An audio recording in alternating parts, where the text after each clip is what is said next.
अस्सलाम वालेकुम नाज़रीन, आप देख रहे हैं प्रसियाट। मैं हूं किरण नाज। हर बाप की ख्वाहिश होती है कि उसका बेटा उसका आईना हो।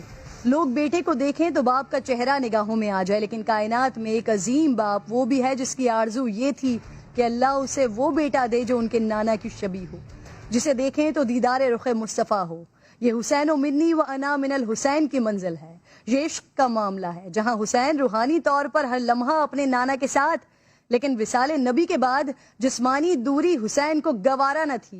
वो चेहरा मुस्तफ़ा की जियारत के लिए बेचैन हुसैन बस यही दुआ करते कि मुझे अल्लाह ऐसा बेटा अता कर दें जो सूरत में सीरत में मेरे नाना की शबी हो, जिसकी आंखों को देखूं तो सरदारुल अंबिया की पुरनूर आंखें याद आ जाएं, जिसके रुखसार चूमूं तो नाना का लम्स महसूस हो।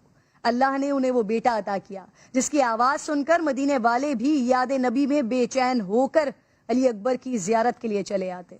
जी वो अली अकबर जिन्हें हुसैन इब्ने अली ने हर दुआ में मांगा, और जब उसी बेटे को करबला में सबसे पहले शहादत के लिए भेजा तो बस इतना कहा कि ऐ अली अकबर, तुम पलट पलट कर मुझे देखते रहना।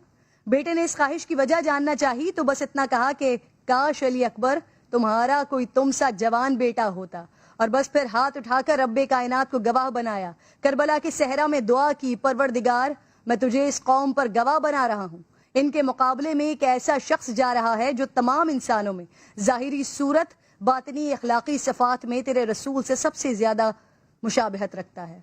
आज हज़रत अली अकबर की विलादत का दिन है। रब्बे ज़ुल जलाल हमें अहले बैत व अतहार और सहाबा कराम के नक्श कदम पर चलने की तौफीक अता फरमाए।